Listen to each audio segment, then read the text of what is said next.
Right. Okay, so this is going to be my long awaited review for the first episode of The Mandalorian on Disney Plus. Now, do you guys see my previous video about where I was with Star Wars? This was the property, more so than Episode 9, definitely more so than Episode 9, that I was looking forward to uh, seeing, to decide, just to get me excited again about Star Wars. And this is what I'm talking about, Disney. That's more like it. That's more like it.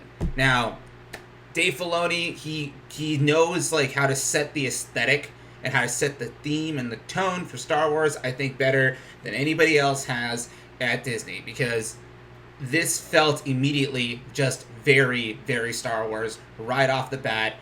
And a lot of that has to do with the aesthetic. The aesthetic in this show was just, it was beautiful, gorgeous throughout. And I don't mean gorgeous as in everything looked pristine. No, it was gorgeous in that everything looks the way that the original Mos Eisley looked. There's dirt, there's grime, there is wear and tear. You could see the poverty everywhere out in the streets and everything else like that. Now, Rogue One did that pretty well too, but it just, you don't really get a very believable version of that in any of the sequel trilogy movies, and even in parts, in most of the prequels, everything's a little too clean and a little too pristine. The second thing about that is that this show, the way that the tone is set with the dark underworld, the backroom deals, uh, the chaotic, like, crowded nature of, like, the fringe areas of the galaxy. This is what I was expecting when said they were making a Han Solo movie.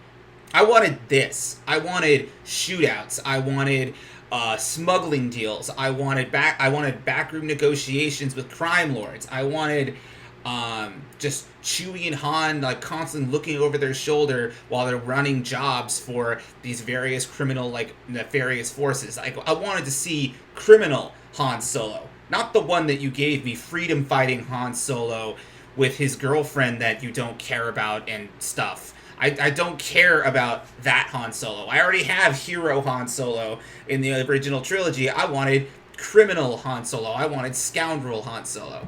In The Mandalorian, it gives me that tone. It gives me that theme. And it already engages me in that way, where I'm watching Star Wars set in the darker, grimier underworld of the galaxy. And that is already, I'm already, like, interested on that. Now, the rest of the episode, I'm not going to spoil anything in this video. There are some, like, little things here and there. For one thing that stuck out to me immediately was the use of the aliens and the droids. Now, there's just, am I the only one that noticed this? Like, there's way more alien characters all of a sudden. I mean, the last time we got this many alien characters in one place is at the very beginning of Force Awakens. And these aliens are way more interesting, especially the one alien that, like, guides him through the desert. And you just have, like, a tiny little backstory. You get to see how this guy lives a little bit. That's a really interesting alien character right there. He looks great. You get an idea of, like, what kind of a guy he is. Like, it's a cool character that you only see for, like, a little while. Again, the same thing with the droid character that shows up later on. Longtime Star Wars fans are going to recognize what this droid character looks like, but you've never interacted with it before. And this droid has a lot of really cool personality. It reminds me a lot of K2SO in Rogue One. So you get interesting droid characters, interesting alien characters. Everything's not just told from the perspective of humans, which is something you've gotten a lot of in The Force Awakens, and especially The Last Jedi, where there's almost no aliens in it at all. That was a nice, refreshing thing to see. So, just a couple of things just popped out at me. There's not much to go on in terms of the story. I mean, you are left with, like, a really big, oh, wait, whoa, type moment at the end of the episode, which then is going to lead you as a cliffhanger into what's going to happen here. with the next episode. But in general, this episode more or less just sets up the premise, sets up exposition, does a lot of like world building, and it's world building for Star Wars. So all you're really doing is getting to see that this is not the sleek ships and the nice clean hallways of like the Empire or the Old Republic. No, this is the underworld of Star Wars, and you're getting that tone and that feel right away, and that's really cool. Now, the one thing I will say that is that I was probably the most interested in was the constant references back to the character being a Mandalorian. The fact that he was worried that the armor seems to be such an important aspect to his character, which makes a lot of sense if you know the Mandalorian stories and how the armor is like family handed down. It's very important.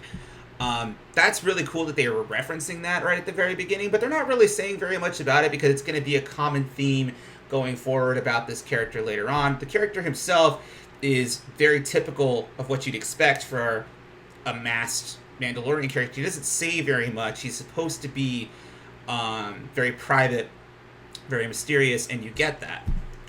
The one thing I will say also is that I was reading a criticism about the use of carbonite freezing in this episode, which is not really a spoiler of a plot point. It's just, there's carbonite freezing. He's a bounty hunter. There's carbonite freezing.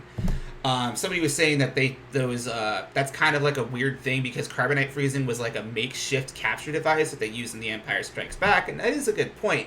However, this is taking place post Return of the Jedi, and Han Solo's capture and display in Jabba the Hutt's palace could very well have started a trend that now post Return of the Jedi, carbonite freezing has become a more popular, trendy way to capture bounties.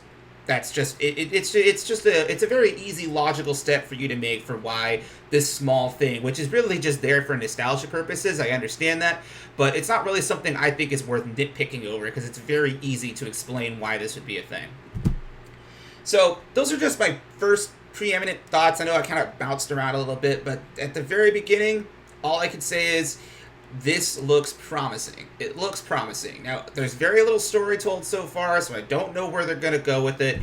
But in terms of the aesthetic, in terms of the themes, in terms of the tone, in terms of the action, there's a nice bit of action in this that I was very happy with. Just the overall general surface level of this show is already engaging and already bringing me in, and it really makes me happy because I had been so cynical with Star Wars for such a long while, and it's just, I'm thinking about this show, this first episode, and then I'm comparing it in my head to Solo, and I'm just saying to myself, man, this is what Solo could have been if they had somebody that knew what we want as audience members wanted to see with Han Solo, and it was not what we got. So, those are my thoughts. Looking forward to the rest of The Mandalorian. I'll probably be putting up some more of these reviews later. Maybe more in bunches, because I don't want to be one of those guys that reviews every single episode, because I think that's a little monotonous, and I don't really think that people care about having every single episode reviewed. But I will check back in with The Mandalorian at some time. So until then, this is KT Vindicare, and I'm signing off.